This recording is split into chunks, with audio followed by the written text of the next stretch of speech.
Good morning, land of YouTube. Great to be with you today, and wanted to say that we are now going live over on Facebook too. I've got a song for you by one of the contributing artists to the Album 22 project.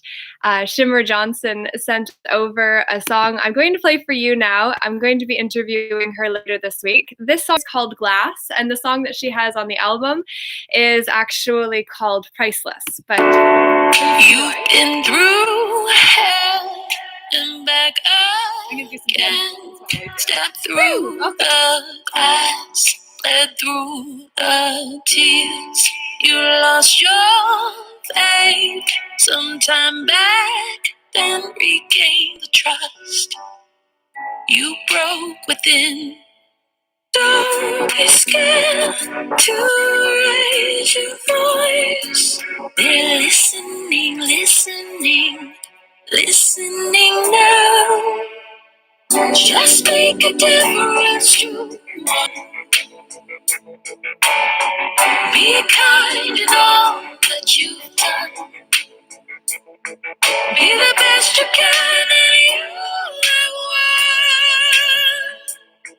Just reach up to the stars and you will find the sun.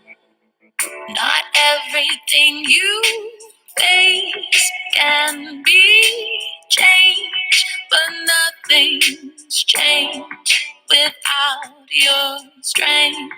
When you broke down and lost your way, stand back up, find the lighter shade. Don't be scared to raise your voice. They're listening now. Just make a difference to one. Be kind in all that you've done. Be the best you can and you will. Just reach up to the stars and you will find the sun.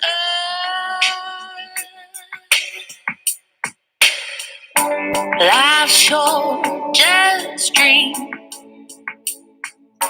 Make things start happening.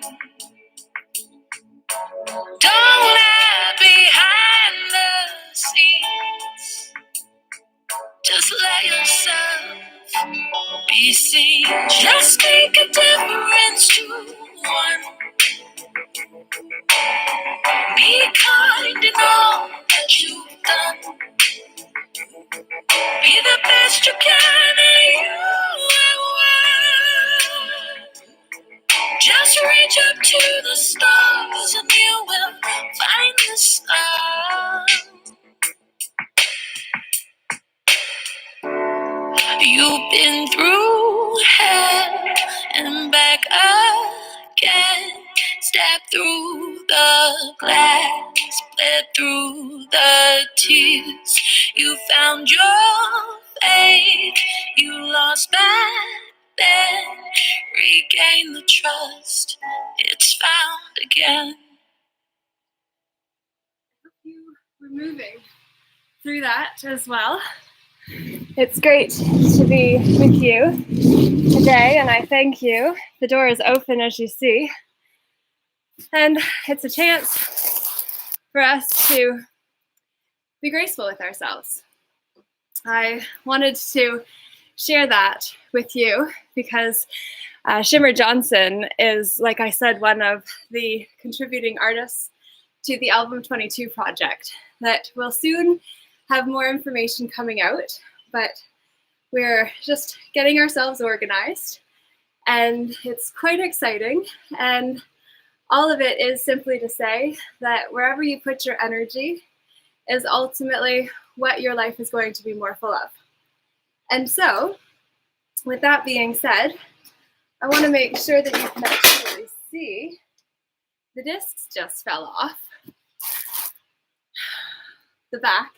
I have floppy disks, a box of them from before I went to university, when I thought that it was going to be sensible to save my data on those drives. And now they're not even live. You can't even use them. And it's just a reflection of how when we advance ourselves, then things change and we have to modify how we store things, for instance. And I've heard that there will be some interruptions in our internet or data, and there's a lot of fear mongering going on that is not untrue from the perspective that there are a lot of bigger agendas that many of us who are deemed conspiracy theorists have been talking about for a long time. And yet, sometimes the conspiracies seem to have more validity when you actually connect all the dots of all the facts and then start to see the bigger picture. I'm going to close the door just because Julius has either made his choice to stay out or to go inside, and that's going to have to be what he chooses. And I welcome you this morning. And I wanted to share with you the acronym for what it means to be full from my perspective. And as many of you know, I have been working on the Peaceful Inner Warriors United movement for quite some time. It came together in the 4 years while I've been working on the book that I always say rewrote me before the world got to see the final version. Even though I finished it 3 times, I deemed each of those not good enough. The way that I was deeming myself in that process, because it was part of what I needed to transform in my own self-image in order to be able to bring the version to you that would really help you, which is my greatest hope and intention. And so that being said, today I wanted to just take some time to really center ourselves into what it means to be full as one piece of the Peaceful Inner Warriors United plan.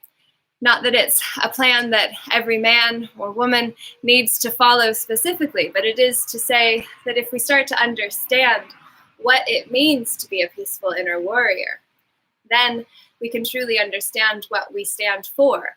And then we don't risk falling for just anything the way that we do when we don't know what we stand for.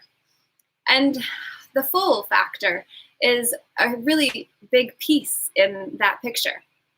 Because if we don't know what we're full of, then we can be filled with things that we don't desire. And where our energy goes, our attention goes, and that then is what creates the reality that we live. And so today at 10:11, which means that we're diving right in, I am going to just give you an overview of what the full formula is. And we're going to keep today's service short and sweet, simply because there are other opportunities that each of us are called to meet this day. And so I'm going to just give you a tidbit, a snippet, and then you can choose to comment in the comments, which helps me understand what this message means to you, what it means for you. And as I always ask, what will you do with it? Because ultimately that's really what's going to take the information from a theoretical perspective into a practical application that really holds the potential to shift things for you in your life, which is ultimately the intention for all of it. Knowledge and praxis, and those praxis being practice, that is ultimately where we really need to merge and integrate the understandings we have to be able to really use them. And part of it really comes with finding your tribe as the first piece of becoming full. So what does it mean to find your tribe? It means finding people not just like minds in terms of their existing belief systems or BS, but finding your tribe really means finding people who can vibe with who you are, your energetic frequency. We all have an energetic signature. And if you look at a chart, for instance, scaled 0 to 10 on both axes, then wherever you lie in terms of your energetic frequency based on your perspective, your awareness, your consciousness, that's going to determine one of the axes. And if you are at a high level, so, say even a 6 or a 7 or an 8, then you're not going to vibe with somebody that's at a lower level than that. And they're not going to vibe with you because they're always going to have to be reaching up and stretching themselves to get to you. And in a world where we are creatures of comfort who naturally move toward the path of least resistance, most oftentimes we at a higher level will shift down in order to meet the ones who are there, such as electricity. Electrical currents, for instance, if you were to actually put your foot up against a socket, not to fry yourself or anything, but just simply to notice how it starts to drain your energy, it's because we, as the most intelligent mechanism or machine that has ever been built, and which is why it cannot be recreated, though there is more to be said. I was just reading this morning, someone had sent about cloning becoming a bigger thing, which is not in the mainstream, and then that would just be another conspiracy theory and a rabbit hole that I don't choose to go down per se, but is simply to say that our makeup is at a higher frequency than what any kind of system is, which is very reflective for what we're dealing with right now collectively, in that the system is controlling and governing the people, only because the people have accepted a role as citizens of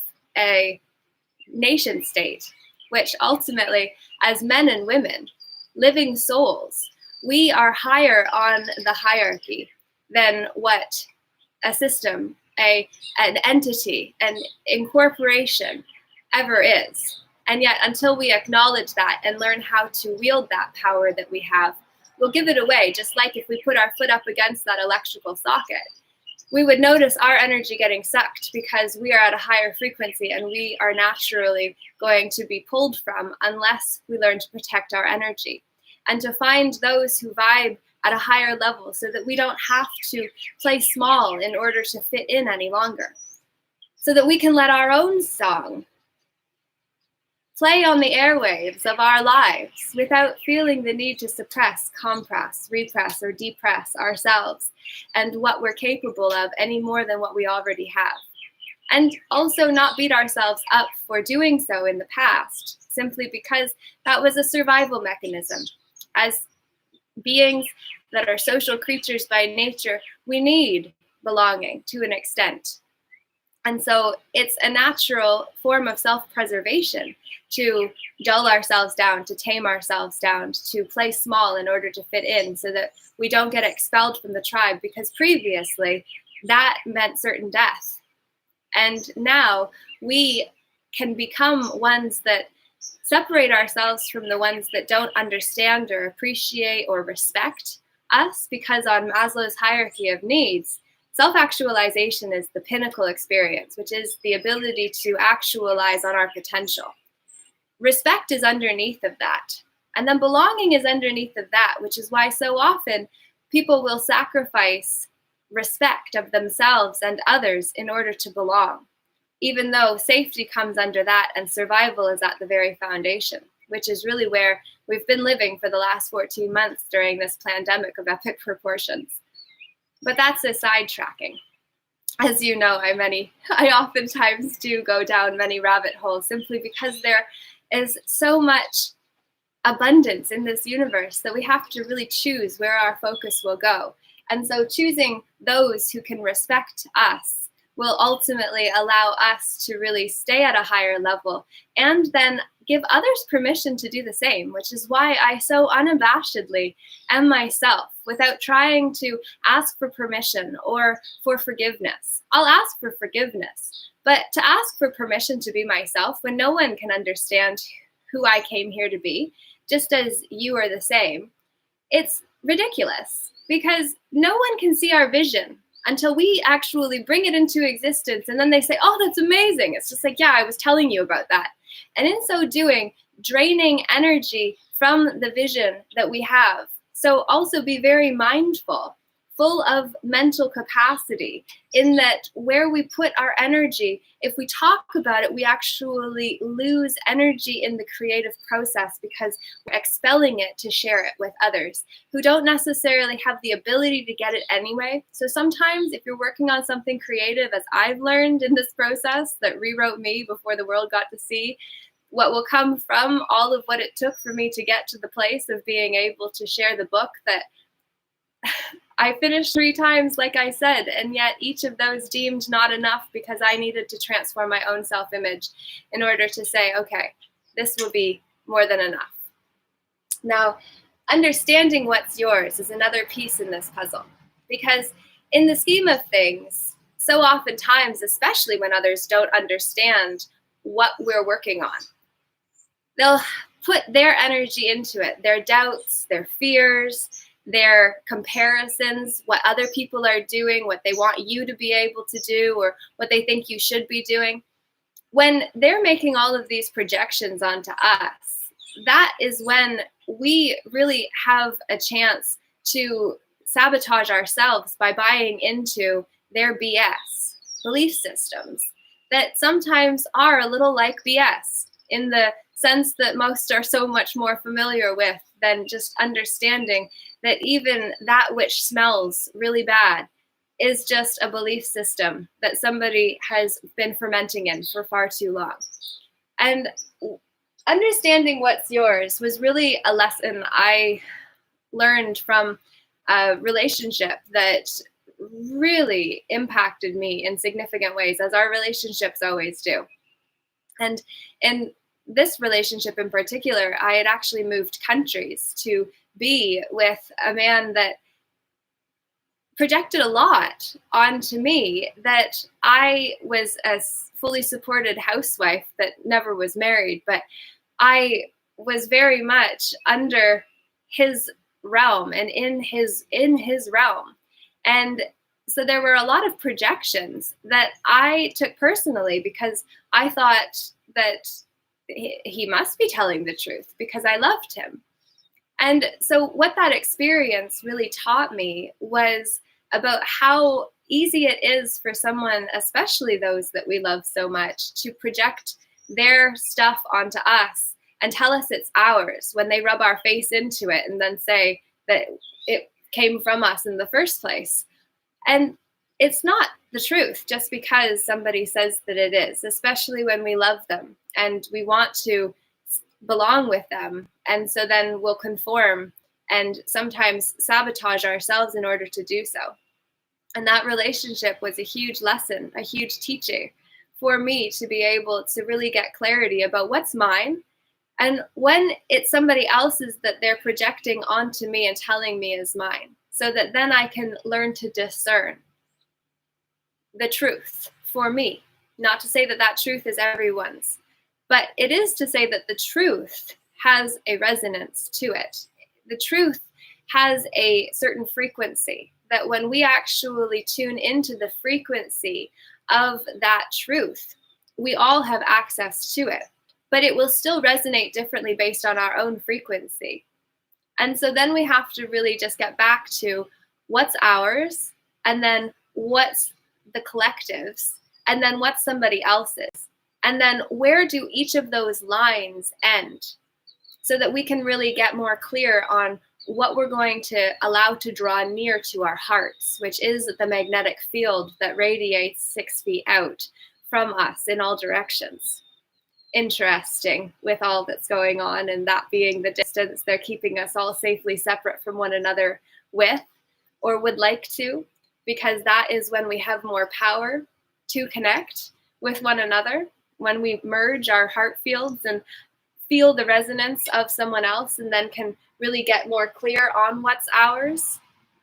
And then we go into loving what arises once we've actually understood what's ours, and then to understand that our emotions are energies in motion that are meant to move and be in movement. And when we suppress, compress, repress, depress, try to deny or reject those emotions that show up, all we're doing is adding to the momentum that those emotions already show up with.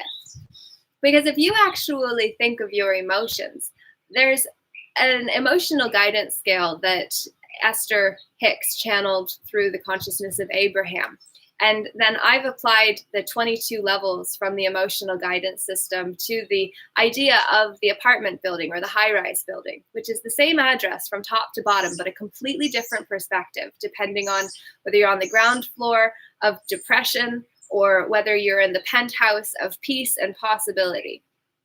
And so when we learn to maneuver the emotional high-rise of awareness with greater perception of what's ours, and also when we're triggered in the moment, understanding that all of the emotions, all of the momentums of past situations from this lifetime and others as well, that all show up in the present moment, this present one that is always only happening now.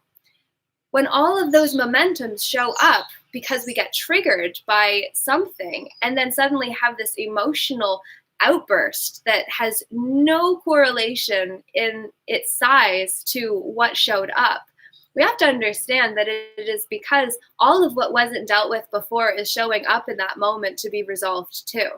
And so if we can just learn to love what arises and to not judge it or ourselves for having that momentous experience show up, then we can really settle into a place of self-compassion, of being willing to love ourselves anyway, and to know that we are worthy of that love, to know that we always were worthy of that love, but it was all of the projections of other people's insecurities that they put onto us, and we, before the age of 7, don't even have the ability to discern. Before the age of 7, our conscious mind is literally undeveloped, which means that our subconscious mind, which stores all of our BS, belief systems, and otherwise, for our entire lives, like a Google search engine that contains a record for every single memory, every experience that we have, all of it gets stored in this filing cabinet of the subconscious. Each of those then attaching emotions that are not dealt with. And so that's what's all showing up. And the more that we have a certain thought, that is when then that file grows. And we can choose to put in a new file. But what we have to understand is that we can do that consciously after the age of 7. But before the age of 7, during our formative years, everything goes straight into that subconscious with no filtration system whatsoever. It's just bam, there for life, which is why they say that you only need the first 7 years of a man or a woman's life in order to own them for life, because it is what is put in them at that formative time in their development that then stays with them. And they think is theirs because that becomes so much a part of their identity. And so when we come to understand that piece, in that we have a choice as to what to give our energy to now that we do have a conscious mind to discern that information that's coming in, and to say, okay, just because there's a lot of momentum with an idea that's in the subconscious, I'm going to choose to redirect my energetic currents away from what used to not serve me and continues not to serve me. I'm going to direct it away from that onto something that will serve me better. And every time we do that, we actually empower ourselves. And as an empowerment coach, I think it's important to say that empowerment is not about me doing anything for anyone else specifically.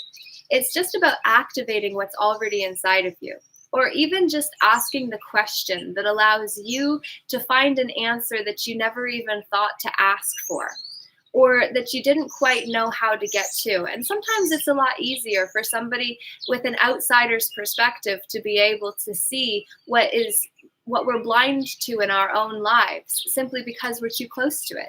It's like you can't see the forest through the trees. When you're in there, it's just like you can see all these trees, but you can't see the full forest. But somebody from the outside can see all the forest and the trees.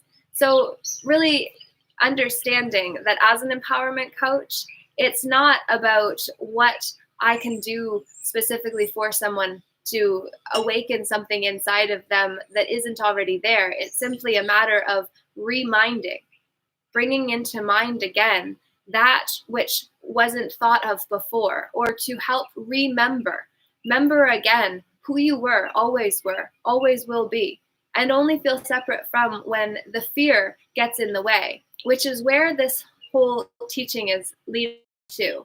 In that you've often, probably, I'm sure if you've paid attention to any of my work, heard me say about ourself being CELL-F, as to whether we will choose to fill ourselves of our own being and personhood, which personhood actually is a fiction of the legal realm that we can unpack another day, and I'm learning more about simply out of necessity and because it's necessary. It's required study during these times in our story, history that has now become ours, shared. And so when we actually break down self as either being full of fear or faith, or whether it be fearfully faithful or faithfully fearful, that then is when we can truly let go of the not now moments that would show up appearing real, which is what fear does. For it is false emotion appearing real. It is all of that momentum coming up with that file of belief or BS that shows up to say that things are a certain way when the truth is not the same.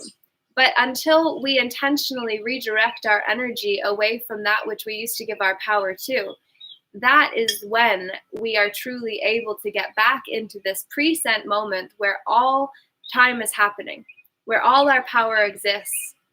This is where we can truly reclaim who and whose we came here to be.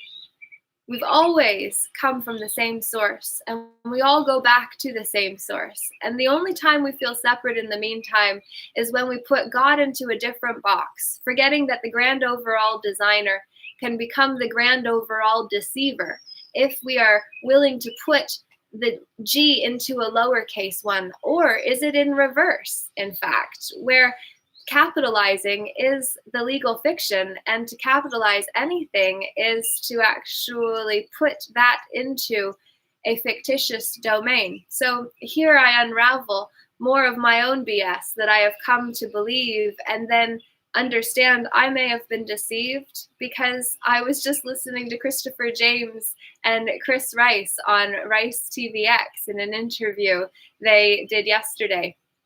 And it's so fascinating when we truly start to connect with people that are bigger thinkers than we are, or that have more experience than we do, that introduce us to new terrains that we have not yet had an opportunity to explore. When we are willing to actually not be the biggest thinker in the room, the most intelligent one in our midst, when we are willing to say, the more I know, the more I realize I didn't know anything at all. And when we are really willing to be humbled that way and to say that our answers are ultimately a reflection of the quality of questions that we have been willing to ask ourselves until now. And when we know better, we can do better. When we are willing to connect ourselves with people that are also open-minded and open-hearted, so that they can really help impress upon us the truth of who and whose we truly are, that all of us are, and then can get really back into this moment, then we can become more full of faith. Then we stop being fearful of what we say, and the political correctness epidemic that we're currently inundated with is a ploy. It's a strategy. It's just to make people so uncomfortable with what to say that they just choose not to say anything, many. And there's power for the ones that would like to control the narrative in that.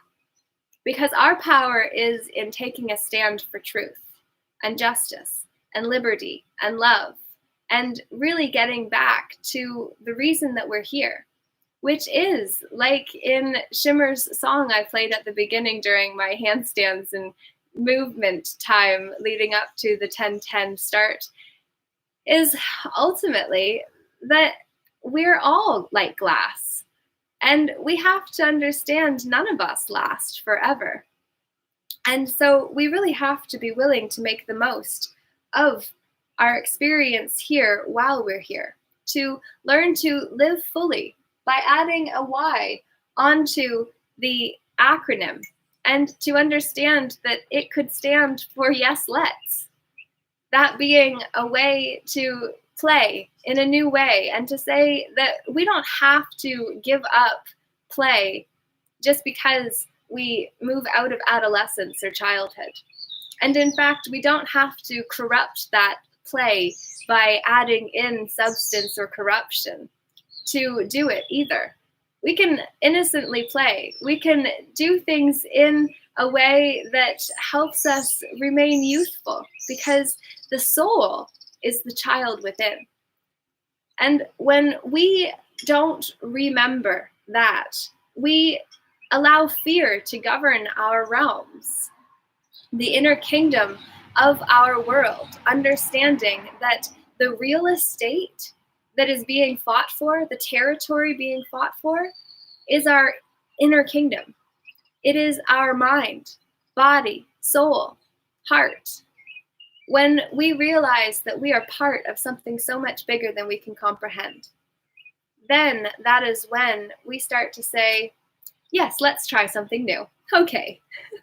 And when someone offers a suggestion that may feel intimidating because we haven't done it before, but it also feels interesting, or we're curious about it, not because it's corrupted, and if we understand that it could hurt us or someone else, then think twice or 3 times, or just stay in thinking about it, because ultimately no decision is a decision. And far too many people are stuck there, which is why fear is governing right now, and why people are allowing leaders to make decisions that are not in the best interest of the people. And yet so many people just don't want to have to do the work, don't want to put in the effort of actually thinking for themselves. And so they allow someone else to do it for them. And right now we're all suffering from that. And then that is when we have to clarify what the difference is between pain and suffering. Suffering is the perpetual state of feeling pain and fearing the pain, which then just creates the vicious cycle of suffering and fearing the pain that is coming because we expect it. And what you expect, you get. But pain itself can be a temporary experience of something showing up, which is why we must love what arises. It's showing up now in order for us to release it. And if we can embrace it and love it, then that part of our cells no longer has to hold that tension for us the way that it did before. And when we are able to become a flowing fluid vessel, remembering we are light, embodied in physical form, and that light is not meant to be constrained and confined and constricted to just what can be seen. It can expand and radiate out and around and through us. And when we get back to that, then we stop trying to play so small, because none of us came here to do that at all. And I feel like today we're going to keep this service nice and short, and I'll say that Marianne Williamson's poem, Our Deepest Fear, is the way that we'll end today. And our deepest fear, she says, which Nelson Mandela has been said to be the originator of, but Marianne wrote it in her book, A Return to Love, which he must have read. So my papa is going pie. Oh, I love that man. He's a good man. I appreciate him, and I hope you've got someone that you love too. And so our deepest fear is not that we are inadequate. Our deepest fear is that we are powerful beyond measure. It is our light, not our darkness, that most frightens us, she says. We ask ourselves, who am I to be brilliant, talented, gorgeous, and fabulous? Actually, who are you not to be? Your playing small does not serve the world, for there is nothing enlightened about shrinking so that others won't feel insecure around you. You are a child of God, born to manifest the glory of God that is within you. And when you let your own light shine, your presence automatically liberates others. It's paraphrased slightly, but if you read Our Deepest Fear, it was a poem that I first came across, I think, when I was maybe 16 or else when I was 19. But I have loved it ever since I first heard it, and I printed off a copy and I've read it many times. And I hope that you will do the same. I hope you will find things that resonate for you, that help you remind yourself to stay true to who you truly are, to be full of faith in yourself and the divine, that we came here to align with an ally that is always inside. We are the only ones that are with us 100% of the time. And so if we are not kind to ourselves, who does that serve? No one. And if it serves no one, then why continue beating ourselves up for things that are out of our control? Why not just allow what shows up to be okay? To let go of what is not here now so that we can embrace and be present with what is.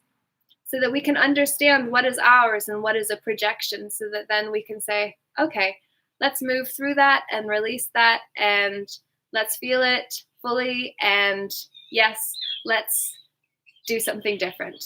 If it's taking us in a direction of a downward spiral emotion that starts at boredom and then spirals down into depression. And then to also say that contentment is actually the bottom of the upward spiral that takes us into passion, peace, possibility.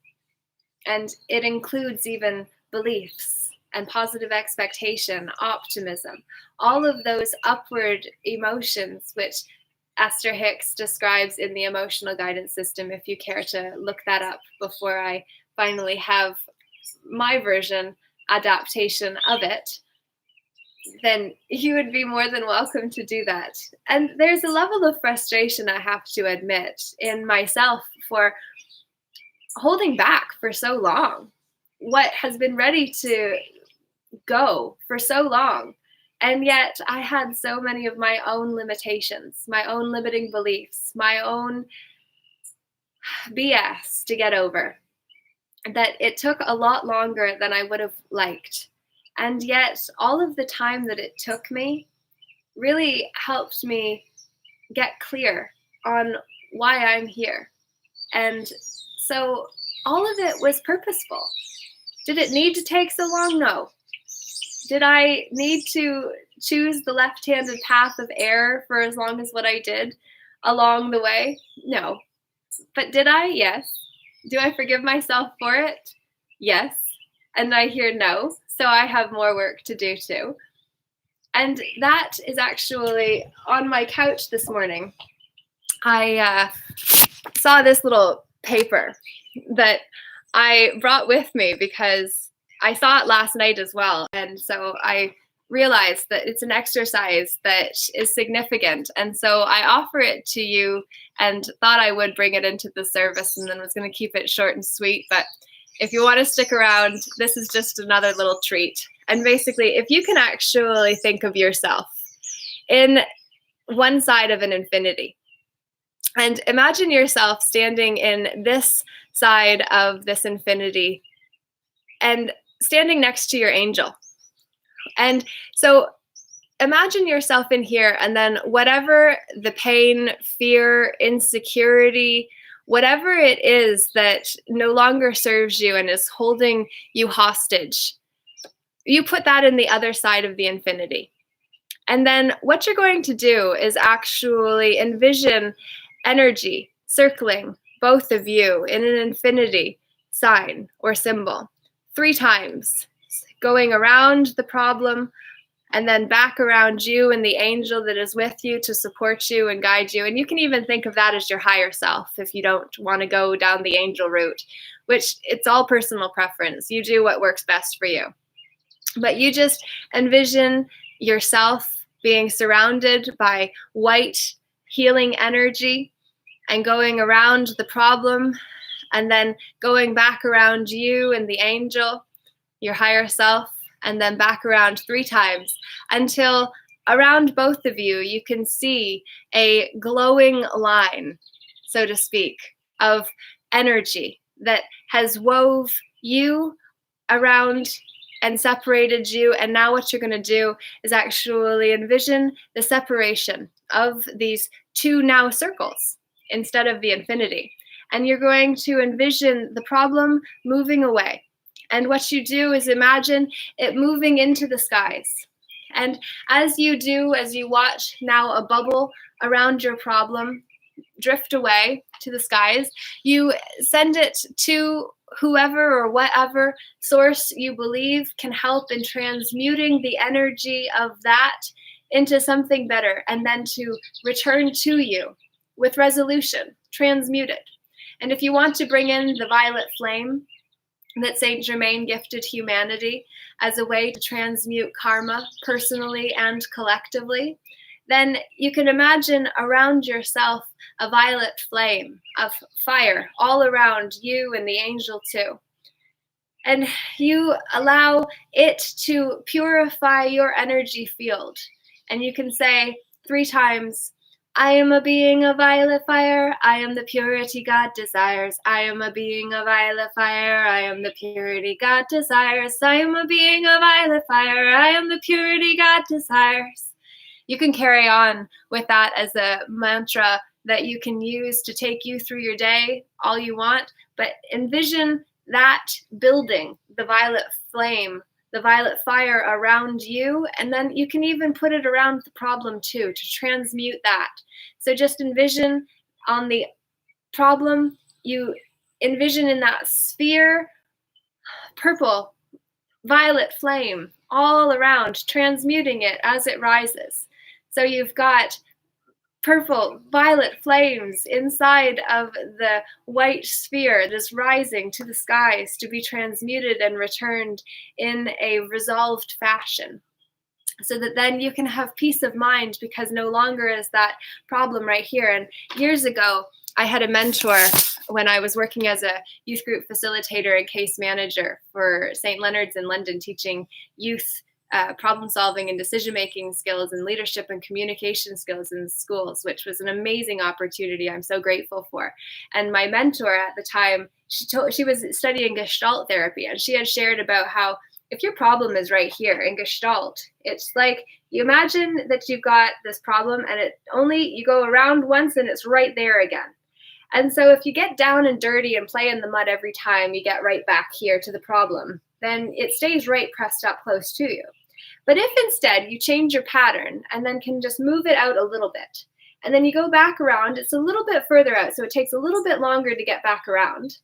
And I'm still getting tied up in my hair, but nonetheless, it's a reflection of how close the problem is. And so same thing, get down in the dirty, it's just right back there. But if you instead just do something else, change your pattern, and actually create a personal power statement, your PPS, I call it, that can allow you to have something supportive.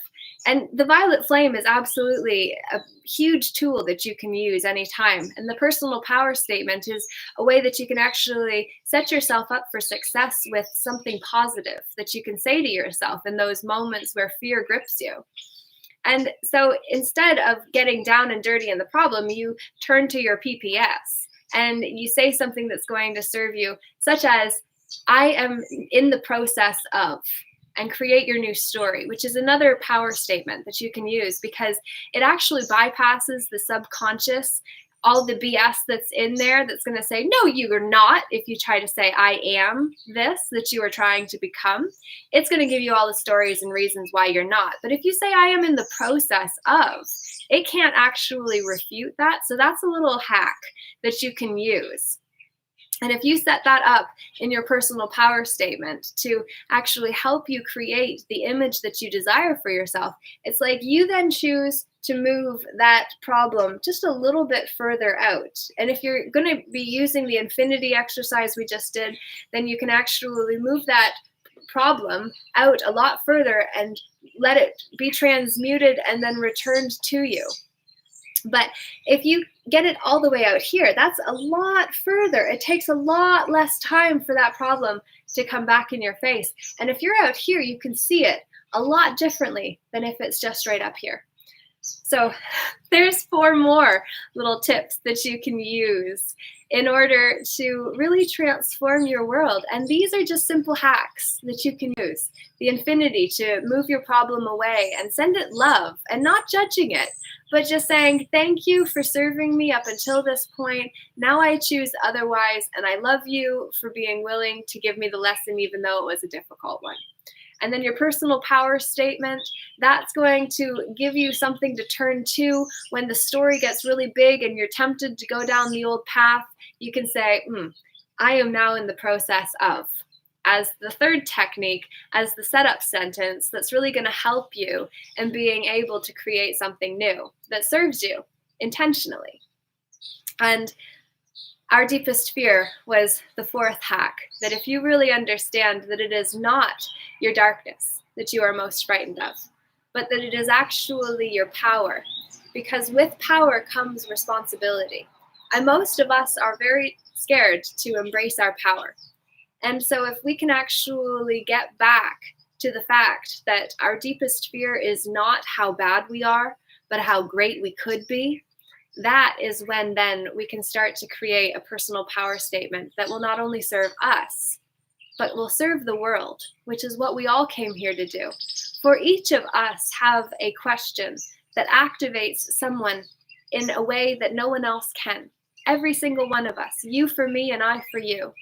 So whatever that was for you today, hopefully, I would love to know in the comments. So please do leave a comment, like this message, and be sure to subscribe if you're not already to Laura J.E. Hamilton on YouTube, so that I can get my subscriber base to 1,000 and can start rocking and rolling in new ways and up my game, as I'm doing my best to do, but truly did have to get over certain limiting beliefs so that I could really step into the fullness of who and who I came here to be, as did you. So I hope this message inspired you today to be a little more compassionate to yourself, to be a little more graceful, and to understand that even if you may not be where you desire to be in the grander scheme of things, understand that that too was purposeful for the journey that you needed to go on in order to get there one day,